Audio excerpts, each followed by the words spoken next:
All right, fine athletes. This is the Steve Droid, back once again at the 2000 thrillcast, and I'm joined by another insanely talented comics critic, who is once again joining me to talk about a random book from the greatest back catalogue in the galaxy. I'm joined today by Lisa Gullickson from Comic Book Couples Counselling, the one of the finer podcasts on the internet. Lisa, how are you doing? I am doing wonderful. Thank you for the compliment and thank you for having me. I cannot wait to talk about this wonderful, beautiful, compelling book. Oh, I'm so excited that you picked this one to talk about. It is one that was one of the first ones I read when I came back to 2000 AD in a sense last year, and was one that kind of gave me this sort of feeling like, oh, this is great, this is modern, this is new, this is fresh. There is interesting stuff going on in 2000 AD I was not even aware of. What's the book that you picked? I've picked Full Tilt Boogie by Alex de Campi, Eduardo Ocaña, and then book two has colors by Ava de la Cruz. And this Yes. book is not the kind of book I would usually go for. I'm not a person who likes fantasy so much. Like for me, the term knight is like a turn off. I'm like, are you on a journey? Are you moving a thing from a place to the place? I'm out, right? I'm not a Star Wars guy so much. I certainly do not enjoy Lord of the Rings, but there is just something about this sci-fi fantasy that has really captured my imagination. It is so different from the typical fantasy. There's no scroll that you have to read at the start, which gives you, 10 minutes worth of this is the background, this is the history of, the old kings and queens or whatever. This really just starts off and you're in the middle of it straight away. No Yes. pause. Yes. And Alex de Campi, she trusts her readers. She knows that they're going to be curious. She knows that they're willing to wait for answers. And she has such a beautiful, strong voice. And then, of course, Eduardo's beautiful art gives you so much story. You get this sense of history. You Mm. get this sense of moving through space. So, like, I feel like sometimes context is like oversold. I feel like they don't throw a bunch of exposition at you that you're afraid you're going to be quizzed on later.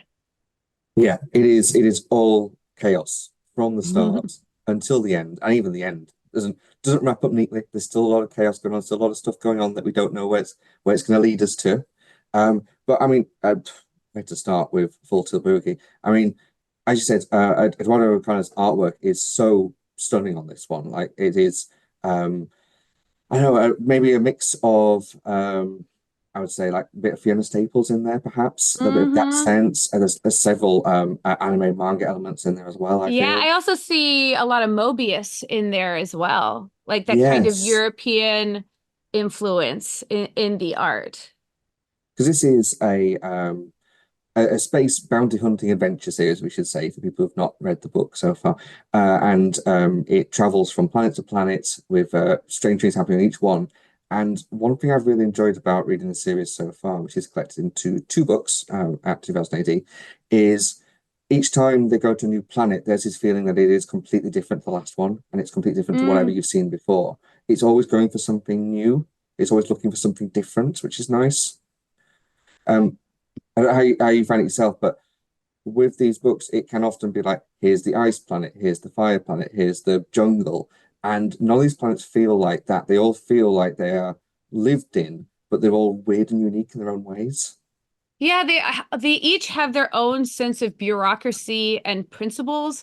Like I think one of the main themes of this book is that you are not created by your context. What you do with your context makes you who you are. And with that at the center of the theme, everywhere you come from tries to kind of push a perspective on you. So like I feel like each of these places they do look different, but you also get a sense that they see things differently, and each of them has a different culture to them, which I think really, really draws in the reader to really get a sense of understanding for these places. And at the center of it is T, who we don't get a good sense of T's history, Mm. but she lives the title of this book. She lives the name of this ship. She is living the full Tilt Boogie. She is living from bounty paycheck to bounty paycheck, and she has that sense of adventure, but she is also panicked and extraordinarily overworked and tired. And Alex, in kind of withholding from us T's history, we the only sense of place we get from her and the only sense of history that we get from her is her relationship with her grandmother. So Mhm. like we get a sense of all of these places, and then we also get a sense of T as being a person without a place. Yeah, exactly. There's a scene in the first book where she introduces some new people onto her ship, and she goes, "There's my grandma. Her name is Grandma. There's my cat. The cat's name is Cat." And there is no Yes. context whatsoever. It's just they are what they are. You have to spend time with them to learn what their real deal is. I'm not going to explain it to you. I'm too busy. Yes. Yes. And I think she also gets a sense that people will not be in her life long. And as the story progresses, she is building relationships just from a sense of like necessity, right? But it'll be interesting to see if T allows these relationships to deepen, because I get the sense that she, because of her lifestyle and because of whatever that mysterious past is, she has um she she doesn't feel this obligation to get to know people by making herself vulnerable. Like she doesn't like to share herself with people. She's got a lot of Han Solo DNA in her. When you first see him Yes. in Star Wars, there's a bit of a Star Wars feel across the whole of Oh this, but I yeah. think it's Star Wars from the perspective of a creative team who watched anime before they then found out about Star Wars in that order, Yeah. rather than the way Yeah, around, which is sure. normal what we get. But she's very much, she's closed off for a reason, it feels like, but we don't know the reason. She's got the grandma, but we don't know why those two together are the people living on the ship together and traveling place to place. Why grandma's decided her granddaughter can become a bounty hunter. It's all explained, because I think when you're telling stories for this is a story for all ages, is how it's pitched, which means that children can read it as well as older readers. And I think having that gives that freedom to go, we don't need to explain all this. We can just leave it be, because kids are more accepting of strange things in comics. They want to see strange things in comics. They want to build it in their heads and work out what they think is actually happening, a lot of times. All ages comics is one of my favorite little is one of my favorite ways to go into a story, because I feel like with all ages comics, creators allow themselves to be a little bit more whimsical, but also a little bit more message forward. Like I get the sense that the creators have a message that they want to get across. And the more we move through the book, the more complicated those messages and multi-layered these messages become.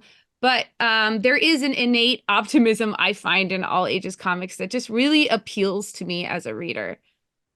I'm the same. Before I joined the Galaxy's Greatest, I was a comics critic, and most of my focus was on kids' comics and stories that Yay. are aimed at them. And it's quite nice to see a lot of those people that I was admiring years ago are now working for 2008, people like Roger Langridge and Ned Hartley, people like that. And it does feel like this innate sense of freedom, like, this freewheeling style that you've got where you can change energy as much as you want. You can 2000 AD is very much known for having dense comics with every page has lots of stuff on each page. But in Full Tilt Boogie, it feels like more often the creative team will go, let's just luxuriate in the moment for a bit. Let's have the fast-paced action, but then let's really slow it down and do these big two-panel spreads, which we don't get much of in 2000 AD because it's 5 or 6 pages at a time. It really feels like they've gone, we've got the form of 2000 AD, but let's pay attention to it, but also ignore it a lot, and let's just do what we Mm. want, because breaking the rules is kind of all about what we should do in a kid's story. You should break the rules. You should be a bit adventurous, and you should try things that normally you go, that's not how it's done, but this time it is how it's done.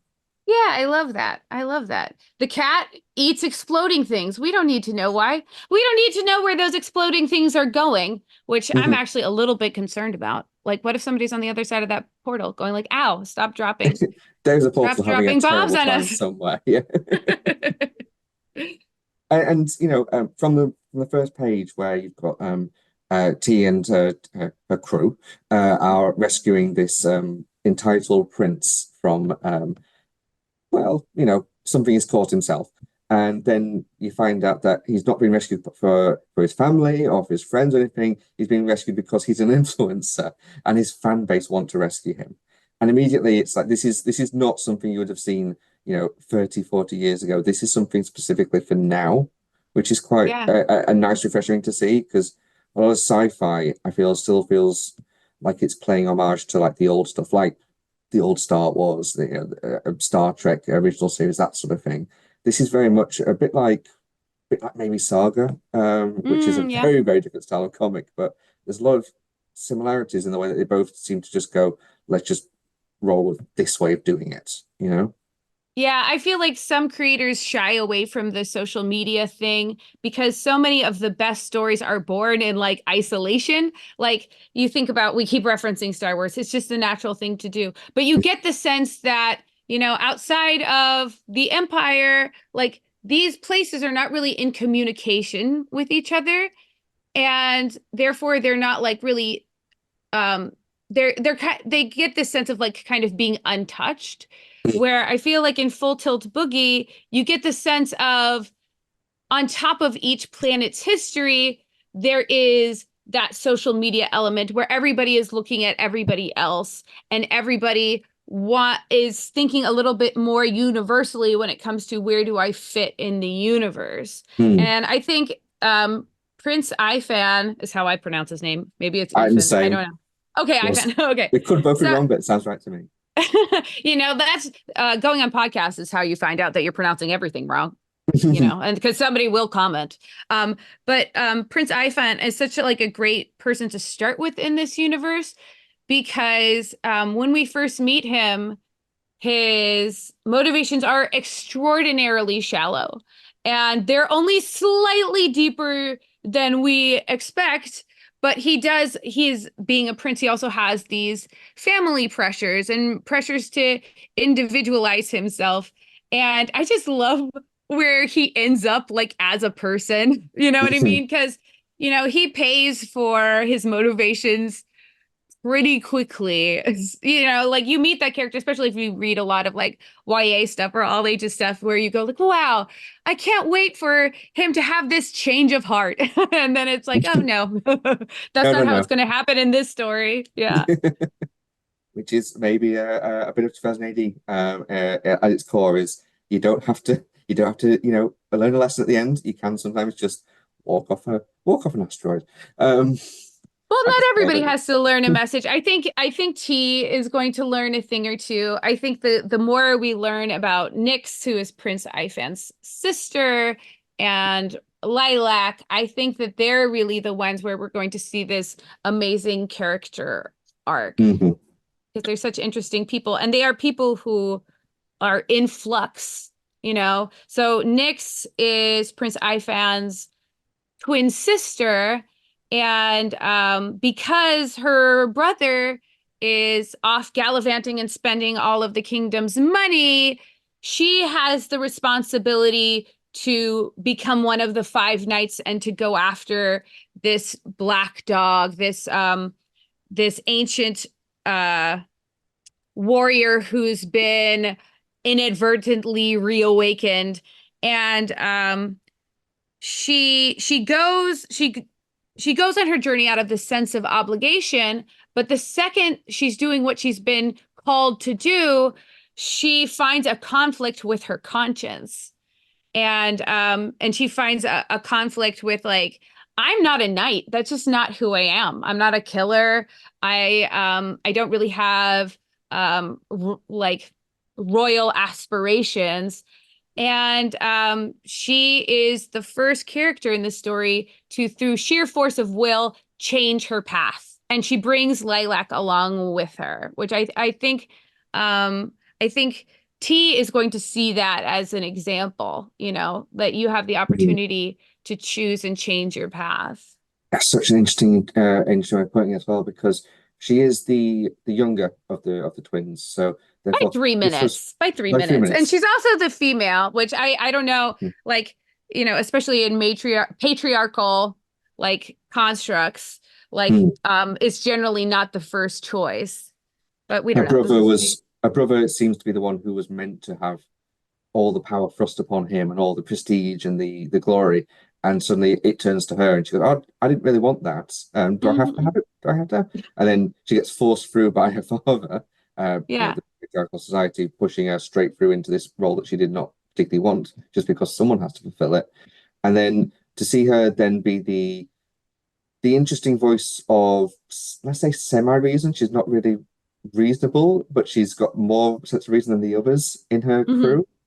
Yeah. It's such an interesting character choice. And then to have her, her brother, the rest of the team, and then T and her crew all together, at the start of at the end of the first arc, just creates this immense situation where you don't know what's going to happen. And I think Alex de Campi is the kind of writer as well, where if there is a button to press or a trigger to pull that you think that will never be pulled, Alex de Campi is one of the people who will actually sometimes pull it. Yeah. There is an Oh, yeah. unpredictability, which is really nice about it. And it keeps things really moving along. And then you go into into the second story arc, which was running in 2018, just earlier this year, I believe, actually. Which again, you see them all put into positions where you think this is what's going to happen, and then every time there's a chance to go, no, no, this is going to go the opposite way. It seems to go Hmm. there, and it just keeps things so unpredictable. I've really enjoyed reading Full Tilt Boogie. I've got to say, I was, not sure what to expect, but it that's the part of it that's the most successful part is the fact that you don't know what to suspect from it. Yeah, yeah, yeah. Because you find yourself caring so much in the present for each of the characters, and you're so engaged with the people, you don't realize how quickly this story actually moves, especially when you're reading it in like the more choppier periodical sections. Mm. You go like, oh my goodness, we're actually moving and shaking every 2 to 3 pages. Something dramatic is happening and something is changing the direction of the story. But like, I'm a person who's a very characters forward reader, and I get to watch these characters change slowly. Like an interesting development in book 2 is that we discover that Prince, can I talk spoilers? I mean, we don't know. I can't truly spoil it in totality because we don't know how it ends. But we find Just out in book allude to it, yeah. we find out in book 2 that, okay, so here's me alluding. Tell me if this is a successful allude. Um, we find out the origins of Prince Ifan and Princess Nyx is not as straightforward as we thought. They each had this expectation, they each had this impression of where they came from, and that was not the truth. Hmm. And then they have to fold um, into their perception of themselves this new information, which I think is just like so fascinating. And we haven't even talked about the black dog yet, who is another interesting Yes. character. Yeah, who shows up in the first book and is basically our introduction into the overall politics of what's actually happening in this particular part of the galaxy. So the Black Dog's one of your favorite characters, perhaps, does it sound like? I think that they're a character that I'm really excited to see unfold because the Black Dog is a knight of the Anubites, and the way that they produce their soldiers is they take a dead body of a victim and they do like a hard reset, and then they're kind of like a zombie in that they're undead, but they have no sense of personal history. They only have the programming that says, okay, you have to join the Anobite horde and you have to take part in this war. But the war that happened was 2,000 years ago. And I get the sense that Black Dog is how we're introduced to them, might be the only one left, Mhm. like the only knight left. And so when they're reawakened, they really have nowhere urgent to be.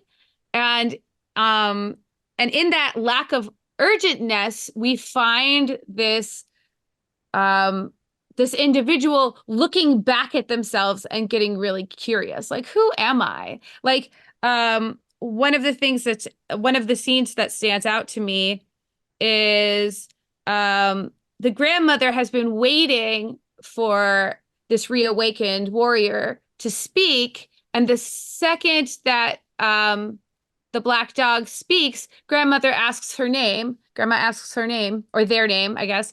Mm. Um and they say, "Oh, I'm the black dog." And grandmother replies like, you don't have to use the name that someone gives you. Like if you can come up with your own name. Mm. And over the course of the story, we watch them slowly consider like what would it mean to give myself a name? And they do eventually give themselves a name, which I think is this indication that they're really exploring themselves and exploring their autonomy, and they're getting more power over their narrative, which I think is really beautiful. That's an amazing way of putting it. Yeah, absolutely the case. Yeah. And it also helps deepen the well, grandma as a character as well, to see that this is her first reaction. She's very careful and protective of her charges on the ship, especially T. There's a point where T is being particularly brutal and unfair to other passengers, and grandma just says, "Wait a minute, let's just pause and let's just think about this a little bit, and let's talk it over." Because it's a very, very young cast of characters, apart from Grandma, who's kind of the voice of reason. But she's never a voice of reason who's saying, this is what you should do, this is where you should go. She always leaves them the room to make their own decisions, which is really nice to see. Mm-hmm. And having T and Grandma both on the ship together, Black Dog has got, a lot of things to work through, but she's also got two people on the ship who are not going to force anything. She said, it's in your own time, you find your own way, you do your own thing, which is after the first storyline where several characters get forced into being knights and get forced into doing a particular thing and being a particular way. It's nice for the series to, slow down a little bit and go, let's just talk about, you've got time. You don't have to be who you're going to be yet. There's more time before you have to do that, which is just a really nice way of, I think, a really nice message for young readers to get in particular is, to say there is time to work out who you're going to be right now. Just live in the moment. Yeah, yeah. And I think that really breaks the mold for sci-fi fantasy, because sci-fi fantasy a lot of times is like, oh, you're chosen, right? Mm. Or there's been a prophecy. You have this sense of, obligation. You have some kind of glorious purpose. And I feel like, yeah, there are those kinds of stakes in this story, but every single person's glorious purpose is to find out who they're meant to be and Mm. really finding like I'm comfortable in my skin. I'm proud of who I am first and foremost. Um, in the second volume, um, they land on another planet. They can't pay for the docking fees and all of this stuff. So T is sent on this next quest to get this crystal, and it's going to be like super dangerous. And she is about to go on this quest and she starts crying. She's just so full of dread for doing one more thing. And her grandmother tells her, like, hey, you have to believe in yourself. You have to believe that it gets better. And T replies, like, yeah, I just feel like I need a vacation from believing, like from Mm. believing that everything works out okay. Because, like, you get the sense that in T's life, a lot of the time it doesn't work out that great. And a lot of the times she's having to hustle. And as much as she loves the adventure, she also needs rest. And like to me, as a person who always has many spinning so many plates and always like living that freelancer lifestyle where you do kind of feel like, oh gosh, I'm just like jumping from rock to rock, you know like believing in yourself being the center of your motivation, I think is a really good like spiritual reset for Mm. myself. And I think for like young readers and readers of all ages, that kind of reminder of like, oh, we're all on a journey, we're all on a quest, but where we are going is to ourselves, is Mm. to our true selves. And I think that that's what this team is going for with Full Tilt Boogie. It is certainly what I'm taking out of it. And getting to read it in a serialized form where you get these bite-sized pieces, it's just like, I don't know, it's just really just a great way to process a story. It's a really beautiful way to process a narrative. And I like, and 2000 AD does it so well. And there are other 2000 AD series which do go into the typical, this is the fantasy story, this is the direction you must go in, this is the overall thing you must be involved in. And some of it's successful, some of it less successful. It's just how it goes. But with Full Tilt Boogie, the first thing you said was that fantasy is not really your sort of thing, and this is one of the few things that's got that exception, which proved to be an exception to that. And it feels like that's, as you've just articulated, that must be the reason why, I suppose, is that it's so focused on character first and being in the moment second. It is not about having to go off and fulfill these purposes. It's about fulfilling whoever you want to be, fulfilling your own self, first of all, which seems like it's such a more interesting and less explored way of doing fantasy. Yeah. Which really helps, I think, with the series. I mean, Full Tilt Boogie is on pause at the moment, but it's coming back potentially for the end of this year for what's been billed as the final run. For yourself, and I can't say what's coming up next. Farg does not tell me anything beyond the next 7 days. What would you like to see from the wrap up of Full Tilt Boogie? What do you think is coming next? I have my like selfish things. I love romance comics, and we see a lot of really great potential couples in this story. Mm-hmm. I would love to watch Nyx and Lilac fall in love. We also have the characters of Achilles and Patrick. Patrick is he Achilles uses a crystal to bring back Patrick, not realizing that this is like an Anubite crystal where when he comes back, he's not going to be his husband. And like the potentiality of getting to watch, them re-fall in love, even though Patrick is this whole new person, I think is really exciting, a great idea. I want to see every character peel off and kiss. I would love to see Horace and Grandma have a thing. Wouldn't you? I mean, Horace is a you computer. can sense that, can't you? You can sense that. I mean, Yeah, there's a I didn't know if vibe. that's just They're me, but vibing. I'm Yeah. glad that you said But that. Yeah. but ultimately I want to see um each of the characters that I've come to love find that place where it gets better and find that sense of self. That's really what I hope. Hmm. And a really nice potential. There's a hopeful, happy ending. You never know with 2000 AD. You never know where these things will go. But you know, uh, I would be more than happy to see more adventures from T, even beyond what's planned. Oh She's a yeah. character who I feel there's so much space and room for her, and the journey has gone in some interesting directions so far. I'm sure there's more stuff to come before we reach the end of her time. Um, Yeah. Lisa, I've got to thank you for coming on to talk about Alter Boogie. This was, I mean, when we talked about doing books from 2000 AD, what we talk about, there's always this feeling that, oh, let's just talk about the 70s or the 80s, or not many people say the 90s, but people tend to say certain eras. And to talk about a book that's currently running and we don't know the ending of it, we don't know where it's going to go. It's so exciting to kind of get this insight from yourself on how you feel this ongoing story has been developing and what's been working, what's not been working, where you want to see. So I've really enjoyed talking to you about this one. I really appreciate your time in going through it with me. Me too. I was so comfortable, and you're such a wonderful person to talk to. I completely forgot that this was a bit video, and I started fiddling. And so those of you who are watching, I'm fiddling with a crochet hook, and I'm sitting very comfortably cross-legged on a comfy chair. So you're seeing the true me. She is comfortable. She's happy. She is talking comics, and like, thank you so much for She's this in her conversation. element. Oh, well, Yeah. Lisa, where else can we find you? Because obviously we've heard you now, and we're all thinking, I need to follow her now. Where is she? Where can we find her? Where can we find her online? I am one half of Comic Book Couples Counseling. We're on so many social medias, it would curl your hair. So many social medias. Just look at CBCC Podcast. We also have a website, comicbookcouplescounseling.com, and we would love it if you came and gave us a listen. We have rad creator conversations. Our latest episode, the episode that's coming out this week, is we are talking to Maria Bamford and Scott Marvel Cassidy about Oh, Hogbook wow. and Laser Eyes. I know. I am a Amazing. huge stand-up comedy nerd, and the opportunity to talk to Maria Bamford, like, I am beside myself.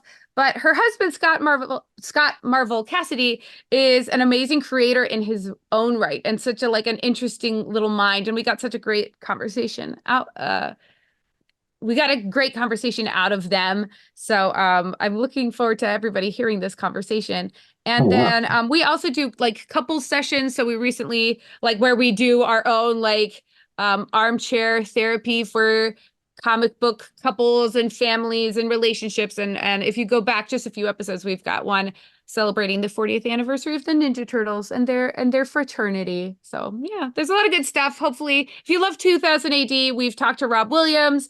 We've talked to Judge Dredd, so you can go back in our history and find all that good stuff too. Oh, amazing. Well, thank you so much for your time, Lisa. Appreciate you coming on to talk to us. And yeah, fantastic talk about Full Tilt Boogie. Thank you so much. Thank you.